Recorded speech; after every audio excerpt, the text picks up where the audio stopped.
సంబంధం లేని పంచాయతీలో పోవడమే కాకుండా దాన్ని ఇట్లా మార్చాలి ఎట్లా మార్చాలి. రాజ్నాథ్ సింగ్ గారికి తెలంగాణ చరిత్ర గురించి ఏం తెలుసు సార్?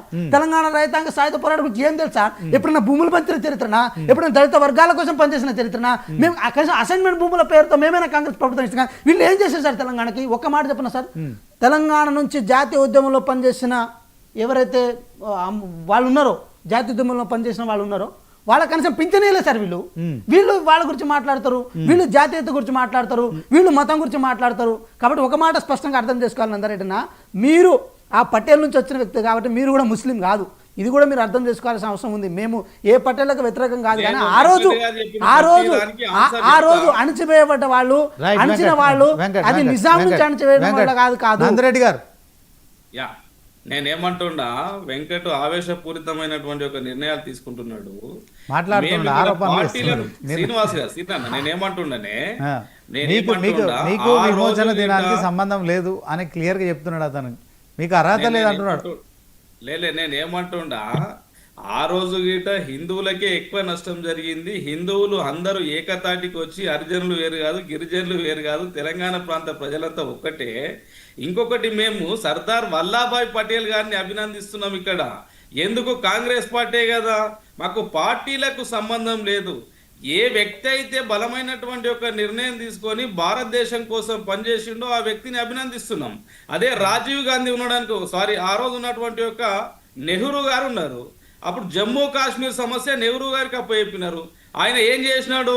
అక్కడ 370 ఆర్టికల్ను జొర్రగొట్టి అక్కడ ఉన్నటువంటి ఒక సపరేటు దేశం, సపరేటు జెండా, సపరేటు ప్రధానమంత్రిని ఇచ్చినటువంటి ఒక చరిత్ర అప్పుడు ఉన్నటువంటి ఒక నెహ్రూకు ఉన్నది. మరి ఒకవేళ నిజంగానే ఆ రోజు గిట మన సర్దార్ వల్లభాయ్ పటేల్ ఒకవేళ అలాంటి నిర్ణయమే తీసుకున్నట్టయితే తెలంగాణ ప్రాంతానికి గిట సపరేట్ హక్కులు ఉండేటి కదా. మేము పార్టీలను పక్కకు పెట్టి ఉద్యమ ధోరణి ఎవరైతే ఉన్నారో, తెలంగాణ ప్రాంతానికి ఎవరైతే మంచి భారతదేశంలో కలవనని చెప్పింది ఎవరు? ముస్లిం రాజా. భారతదేశంలో జమ్మూ కాశ్మీర్ ని కల్పనని చెప్పింది ముస్లిం రాజా. ఎవరు? రాజా హరిసింగ్ కదా. రాజా హరిసింగ్ హిందూ రాజు కదా. హిందూ రాజు ఎందుకు ఒప్పలేదని మీరు అడగండి. మరి ఆ హిందూ రాజు భారతదేశంలో కలవని ఎందుకు అన్నాడు? నేను న్యూట్రల్ గా ఉంటాను ఎందుకు అన్నాడు? పాకిస్తాన్తో ఎందుకు చర్చ జరిపిండు? ముస్లిం రాజు కాదు కదా మరి ఆయన. ఇది కూడా అర్థం చేసుకోవాల్సిన అవసరం ఉంది. మీరు చరిత్ర ఎంతసేపటికి వక్రీకరించే పని చేస్తా అంటే ఎట్లా? ఏది చెడు జరిగితే నెహ్రూని, మంచి సర్దార్ వల్లభాయ్ పటేల్ గారి చెడు ఎందుకు? సర్దార్ వల్లభాయ్ పటేల్ కూడా మా వ్యక్తే, నెహ్రూ గారు కూడా మా వ్యక్తే. ఏది నెహ్రూ గారిని మీరు టార్గెట్ చేయడం కోసం సర్దార్ వల్లభాయ్ పటేల్ ని సంకన పెట్టుకుంటా అంటే ఈ తెలంగాణ రాష్ట్ర భారతదేశ చరిత్రను మీరు వక్రీకరించినట్టే. జమ్మూ కాశ్మీర్ నందగారు ఒక నిమిషం. ఓకే నందగారు, ఓకే. అప్పుడు రాజ్నాథ్ సింగ్ సర్దార్ వల్లభాయ్ పటేల్ హోంశాఖ మంత్రిగా ఆయన ఒక సైనిక చర్య తీసుకున్న ఆపరేషన్ పోలో నిర్వహించారు. దాంట్లో ఆయన కాంగ్రెస్కు సంబంధించిన మంత్రి, కేంద్ర మంత్రి. సో దీంట్లో అప్పటి నుంచి కాంగ్రెస్ ఎందుకని ఈ కార్యక్రమాలు నిర్వహించలేదు?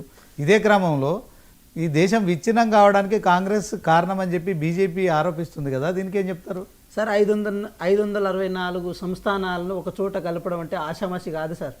ఏది విడగొట్టడం వాళ్ళకి తెలుసు, కలపడం మాకు తెలుసు సార్. మేము ఈ దేశ ఐక్యతను మతాలుగా విడగొట్టడం వాళ్ళకి తెలుసు అంటున్నాను నేను. మతాలుగా, కులాలుగా విడగొట్టడం వాళ్ళకి తెలుసు. ప్రాంతాలుగా కలపడం మాకు తెలుసు సార్. ప్రాంతాలకు కలపడం మాకు తెలుసు. మీరు ఇంకో మాట కూడా అంటారు, తెలంగాణ రాష్ట్రాన్ని విడగొట్టని అంటారు. తప్పు సార్, నేను దాంతో ఏకీభవించను. నెహ్రూ గారు ఇప్పటికీ చెప్తారు. మీరు చూడండి, ప్రొఫెసర్ జయశంకర్ గారు ఒక ఇంటర్వ్యూలో చెప్తారు. ఏమని చెప్తారంటే, ఏదైతే ఆంధ్రాకు సంబంధించిన పెత్తందారులు కేంద్ర ప్రభుత్వం దగ్గర ఏదైతే ఒక ప్రపోజల్ తీసుకొస్తారో ఈ ప్రపోజల్ చాలా దరిద్రమైనది, దారుణమైందని చెప్పి నెహ్రూ గారు అంటారు. ఎందుకు ఆ మాట అంటారు? ఒక మాట నేను చెప్తున్నాను. ఆ రోజు మనం నిజాం కాలం పరిధిలో ఉన్న సందర్భంలో ఆంధ్ర నుంచి కానీ మద్రాస్ నుంచి కానీ వాళ్ళందరూ ఏదైతే డైరెక్ట్ ఇంటర్నేషనల్ కాంగ్రెస్ లో కానీ పైన దేశంలో వాళ్ళు ప్రభావితం చేసే పొజిషన్లో ఉన్నారు. కాబట్టి ఆ రోజు మనకు అన్యాయం జరిగింది. కానీ దీన్ని అన్యాయం చేసింది ఏది నెహ్రూ గారు కాదండి. ఈ విషయం మీరు ప్రొఫెసర్ జయశంకర్ గారి మాటలు కూడా మీరు తెలుసుకోవచ్చు. నేనేమంటున్నా, ఒకవేళ కాంగ్రెస్ కు చిత్తశుద్ధి ఉన్నట్టయితే దేశ విభజన సందర్భంలో ఒకవేళ ఏ ప్రాతిపదికన దేశం విభజన అయినది? ముస్లిము, హిందుస్థాన్, పాకిస్తాన్ కింద విభజన జరిగిన దేశ విభజన హిందుస్థాన్, పాకిస్తాన్ కింద జరిగినప్పుడు ఎవరైనా అన్నదమ్ముల్లో 2 విభాగాలుగా వంచుకుంటే ఒక భాగము ఒక ప్రాంతం ఒక్కరికిచ్చి ఇంకొక భాగము ఇంకొక ప్రాంతం ఒక్కరికి ఇస్తుంది కదా.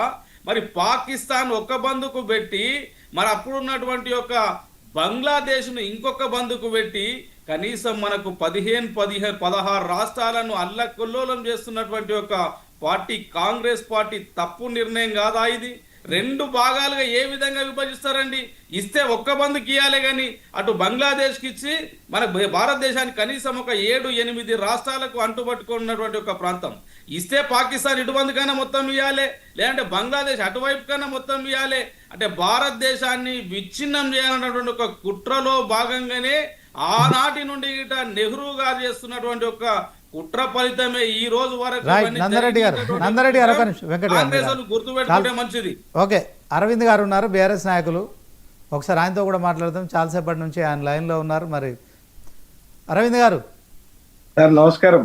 ఎందుకని మీరు 10 సంవత్సరాల అధికారంలో ఉన్న సమయంలో తెలంగాణ విమోచన దినాన్ని జరపలేదు? కేవలం ఎంఐఎం పార్టీకి భయపడ్డారా?